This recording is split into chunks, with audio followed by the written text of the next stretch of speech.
जो भेदभाव करते हैं। हम किसी पार्टी के विरोधी नहीं है, हम विचार के विरोधी। हमारा अनुशासन इस स्तर का होना चाहिए कि भले ही वो हमसे नाराज है, भले ही वैचारिक रूप से हमारा विरोध मेरी भी इस बात को जरूर करें अपने लोगों बैठकर ये बात हमारे ऊपर कर रहा है। हालांकि मैं नहीं कर रहा, लेकिन फिर भी मेरी इच्छा है कि देश का सबसे अनुशासित संगठन भीम आर्मी ब्रांड है या नहीं?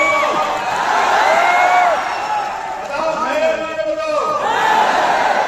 मैं उसका उदाहरण बताता हूं। 2022 में जिन लोगों को काम करने की वजह से हमने निकाल दिया था प्रदेश में, दिल्ली में, जो नेता किसी पार्टी के नेताओं से, अपने पार्टी के नेताओं से नहीं मिलते थे, उन्होंने भीम आर्मी के निकाले गए कार्यकर्ताओं के साथ बैठ के 2-2 घंटे बात की। ये भीम आर्मी की ताकत है। और यहां भी जिन लोगों को हमने काम न करने की वजह से निकाल दिया था, उन लोगों को भी दूसरी राष्ट्रीय स्तर की पार्टियों के नेताओं ने ऐसे हाथ मिला के कुछ ज्वाइन करा, जिनको हमारे यहां से निकाला। तो इस देश में बस नेतृत्व का निर्माण हो रहा है, मजबूत कार्यकर्ता का निर्माण हो रहा है। जब पुलिस से डरता, न कानून के झूठे सिकंजे से, न जेल से करने से, वो भीम आर्मी भारत पिछड़ के नेतृत्व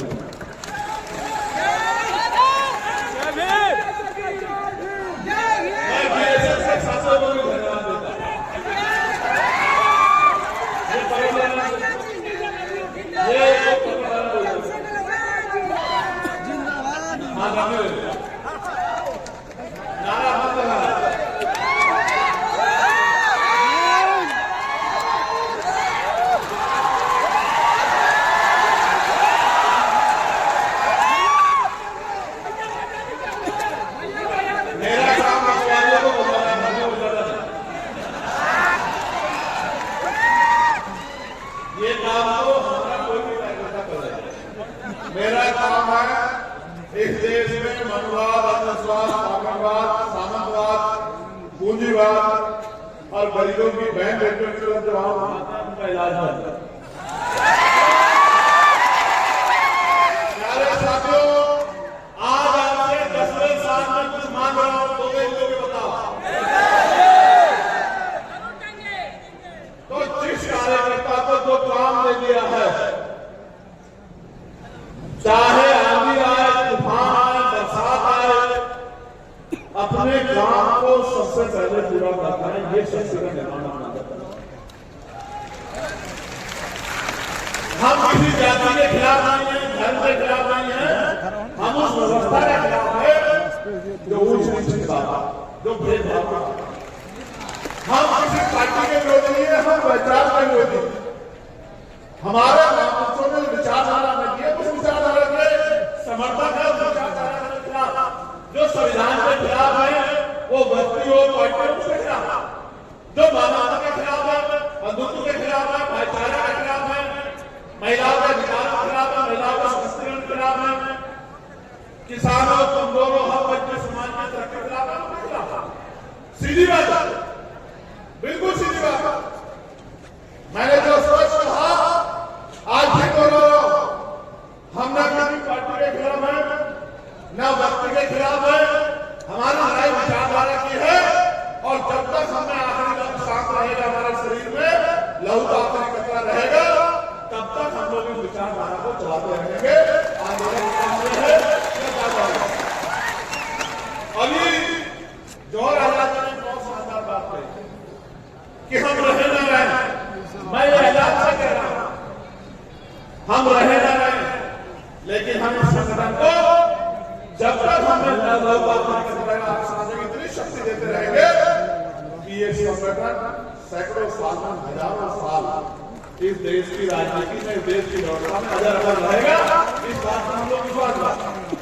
और मैं एक चीज को घोषणा बात से करना चाहता हूं, भीम आर्मी में हर कोई व्यक्ति आगे बढ़ सकता है।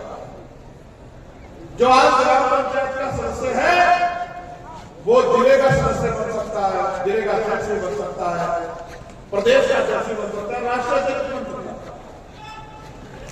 भीम आर्मी में ऐसा नहीं करिए, न मैं, न अध्यक्ष जी, न महासचिव साहब, न और कोई साहब कि हमारे आने वाली पीढ़ियां इसमें अध्यक्ष या किसी महत्वपूर्ण पद पर रहेगी। अगर हमारे बच्चों को भी काम करना है तो वो भी भीम आर्मी के सामान्य सदस्य बनकर काम करेंगे। इस बात का मैं आपको वचन देता हूं।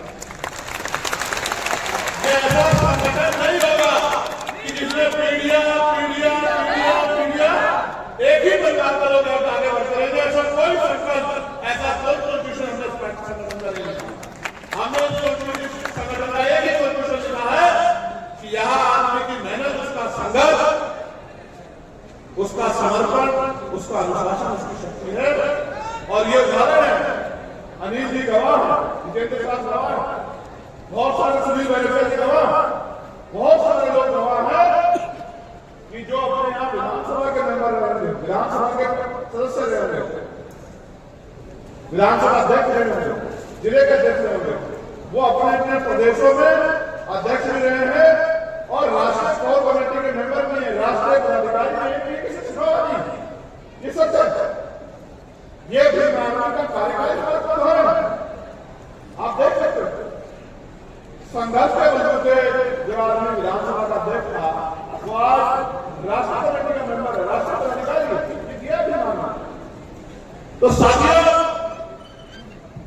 मैं आपसे यही जानना चाहता हूं कि ये सामाजिक परिवर्तन का कारवा रुकना नहीं।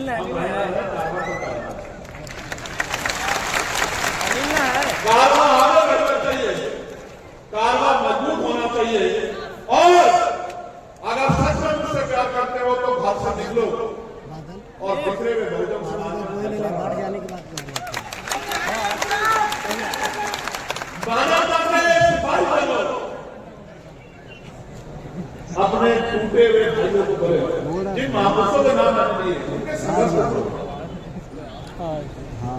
मैं बिहार से क्या था, वो घबराया हुआ था बाबू जगदीश संजय, बाबू जगदीश के साथ पता ना घबराया हुआ। जननायक के साथ, और मैं राजनीति को हो सकता है, लेकिन मैं रामविलास पासवान जी के जो आज दुनिया में उनके काम को भी हम टिप्पणी नहीं कर सकते, उन्होंने भी बहुत कुछ करके दिखाया है।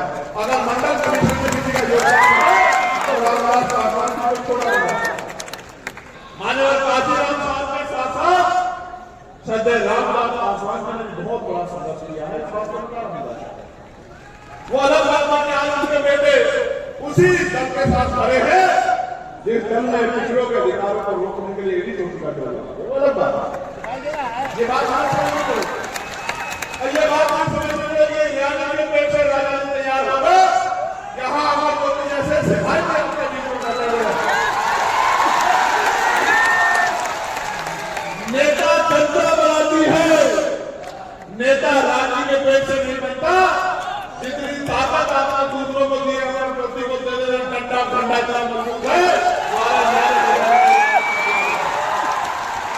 मैं आपको इशारे से कह रहा हूं, समझदारी के लिए कह रहा हूं, इसलिए कह रहा हूं कि समझदार मैं बिहार की बात करूंगा मेरे भाई। बिहार हर तीसरे दिन खबर आती है शेड्यूल कास्ट की बच्ची को रेप करके 8 साल की, 12 साल की, 15 साल की जला दिया, मार दिया।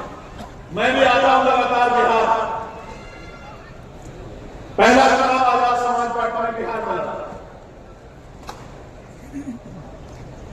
मैं लगातार आता। ज्योति के साथ अन्याय हुआ, दरभंगा, छोटी बहन ज्योति